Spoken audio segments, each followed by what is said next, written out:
Volvemos a hablar de pobreza con Cecilia Bufflet. Ceci, ahora tenés específicamente provincias, lugares, ciudades.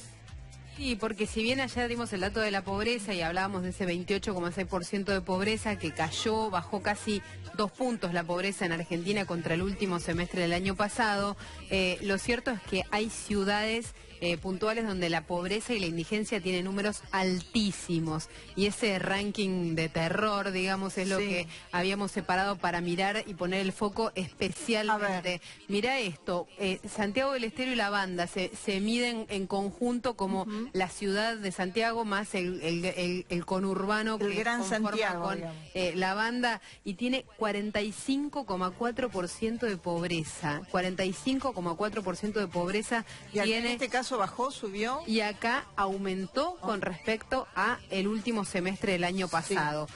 Concordia, 42% de pobreza. Sí, acá hay una baja. Estaba todavía más alto este todo número. Lo que falta. Sí, imagínate. Y la tercera ciudad que también está arriba del 40% es Corrientes. Todas en la zona del litoral y del noreste, que es una de las zonas más castigadas con el índice de pobreza, donde ya el promedio de esa región es más alto, y te das cuenta mirando en el interior de los datos que hay lugares con números altísimos, impresionantes. Y el peor aún, el de la indigencia. En Santiago del Estero y La Banda, la indigencia, la gente que no tiene para comer, el 13,1% de las personas. En Corrientes el 9,3%. En las dos ciudades aumentó la indigencia con respecto al último trimestre.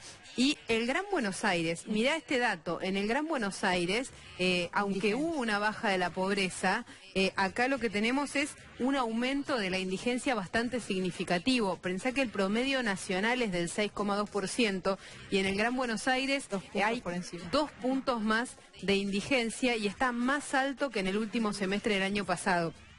7,8% son las otras dos ciudades que estaban muy por encima del promedio, Concordia y el Gran Córdoba, pero en los dos casos, de Concordia y el Gran Córdoba, hay una baja con respecto a la medición anterior. En Córdoba especialmente un poquito más grande, de casi 2 puntos, sin embargo todas con números altísimos, especialmente Santiago del Estero, donde casi la mitad de la población de Santiago del Estero, Silvia, es pobre, y más del 13% de la población es indigente, familias que no tienen lo básico para alimentarse.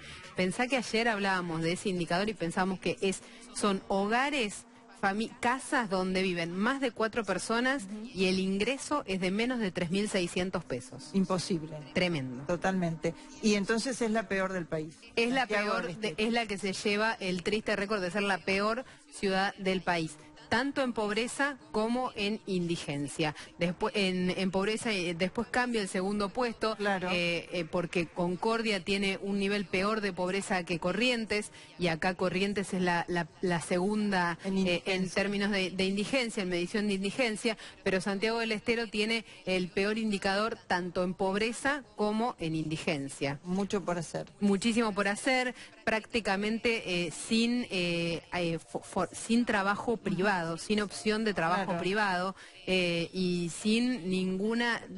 Acá la pobreza la estamos midiendo por ingresos, Silvia, estamos mirando cuánto ingreso hay en una casa en promedio, cuánto gasta y cuánto son las necesidades básicas para cubrir una canasta de alimentación.